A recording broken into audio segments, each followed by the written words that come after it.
জলে ভাসা পদ্মপাতা, তার উপরে আলতো পায়ে এদিক ওদিক হেঁটেই চলেছে একটি পুরুষ জলময়ূর। কিন্তু কি তার উদ্দেশ্য? শুধুই খাবার সংগ্রহ করাটা এই পুরুষ জলময়ূরের মুখ্য উদ্দেশ্য নয়।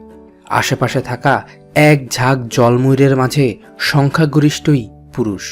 তাই তো পুরুষ পাখিগুলো নানা ভঙ্গিমায় অনেকটা ব্যাকুল হয়ে স্ত্রী পাখিগুলোর দৃষ্টি আকর্ষণ করার চেষ্টা করে চলেছে।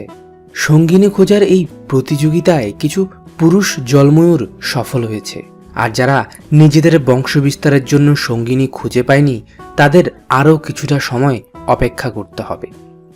যাক, ভিডিওতে প্রথম দেখানো এই পুরুষ জলময়ূরটি নানা ছলা কলায় ভুলিয়ে ভালিয়ে একটি সঙ্গিনীকে রাজি করাতে পেরেছে।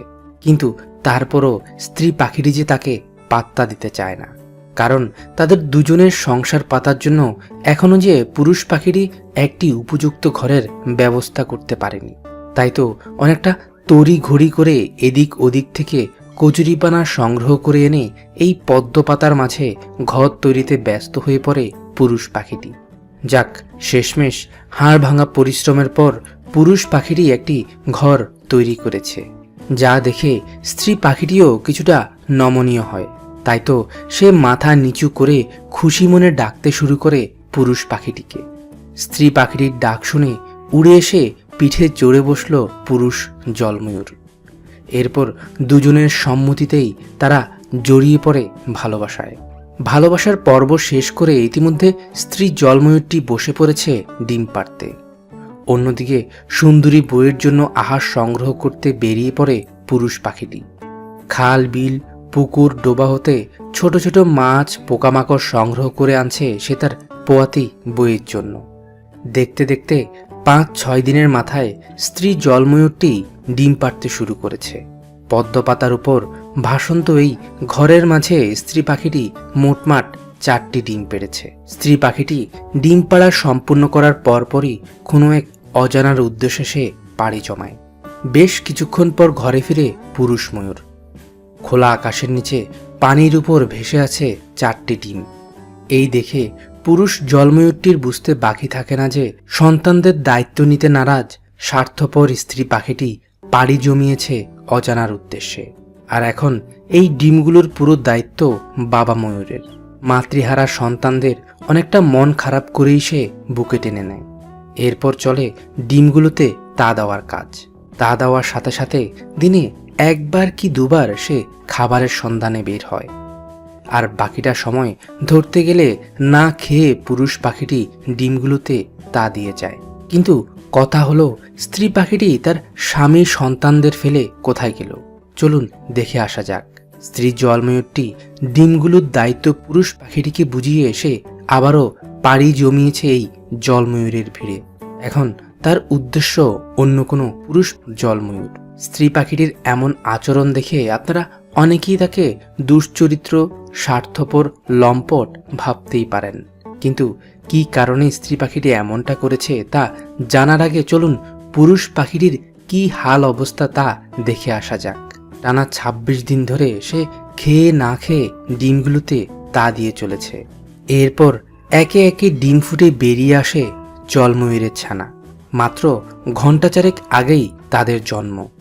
সদ্য চোখ ফোটা ছানাটি হামাগুড়ি দিয়ে তার বাবার কাছে যায়, আর বাবা পাখিটিও মাতৃহীন ছানাগুলোকে পরম মায়ায় বুকে আগলে রাখে।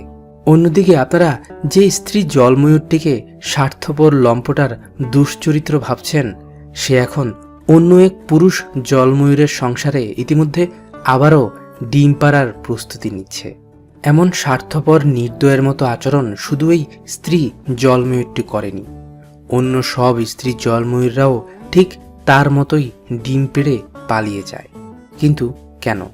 অন্যদিকে ডিম ফুটে বেরিয়ে আসা জলময়ূরের ছানাগুলো দিন 7 পর কচি পদ্মপাতা, অঙ্কুর ও বীজ খেতে শিখে। সেই সাথে শিখে জলাশয়ে বেঁচে থাকার মন্ত্র। ছানাগুলো এসব কিছুর প্রশিক্ষণ তাদের বাবার কাছ থেকেই পেয়ে থাকে। অন্যদিকে ছানাগুলোর মা ব্যস্ত ডিম পাড়া নিয়ে। মূলত স্ত্রী জলময়ূররা পুরুষ জলময়ূরদের সাথে সংসার বাঁধে শুধুই কেবল ডিম পাড়ার উদ্দেশ্যে। আর এটা খুব ভালোভাবেই জানা আছে অন্য সব পুরুষ জলময়ূরের, কিন্তু তারা তবুও স্ত্রী জলময়ূরদের সান্নিধ্য পেতে মরিয়া হয়ে থাকে। এর একটি কারণ হতে পারে জলময়ূরদের মধ্যে সংখ্যাগরিষ্ঠই পুরুষ, আর যে অল্প সংখ্যক স্ত্রী জলময়ূর আছে তাদের উপরেই পুরো পুরুষ জাতির ঘর বাঁধার দায়িত্ব এসে পড়ে। পরিবেশ দূষণ, বন্য পাখি শিকার, তাদের বাসস্থান নষ্ট ছাড়াও আরও নানাভাবে প্রকৃতির অপরূপ সৌন্দর্যই বন্য পাখিগুলোর বিলুপ্তের কারণ। তাই তো স্ত্রী পাখিগুলো তাদের বংশ রক্ষার্থে দ্রুত প্রজননের প্রয়োজন অনুভব করে, আর যে কারণেই তারা এক সঙ্গীর সাথে সংসার করে না। এতেও যদিও বা পুরুষ ময়ূরগুলোর কোনো আপত্তি নেই, যদিও বা কিছু কিছু সময়ে জলময়ূর দম্পতিদের একসাথেই সংসার করতে দেখা যায়। অন্যদিকে এই ছানাগুলো তাদের বাবার কাছেই ধীরে ধীরে বড় হয়ে উঠেছে। দীর্ঘ 2 মাস পর্যন্ত বাবা ময়ূরটি তার সন্তানদের দেখভালের দায়িত্ব পালন করে। এরপর তারা যখন পুরোপুরি নিচ থেকে জলাশয়ের মাঝে বেঁচে থাকার উপযুক্ত হয়ে ওঠে, তখন বাবা ময়ূরটি পাড়ি জমায় সেই এক ঝাঁক জলময়ূরের সমাবেশে। উদ্দেশ্য অন্য কোনো স্ত্রী জলময়ূরের দৃষ্টি আকর্ষণ। এদিকে ধীরে ধীরে বেড়ে ওঠা ছানাগুলো যখন পুরোপুরি প্রাপ্তবয়স্ক হয়ে উঠবে, তখন তারাও প্রকৃতির নিয়মেই বাবা মা হবে। আর এভাবেই পদ্মপাতার মাঝেই চলে জলময়ূরদের জীবনচক্র।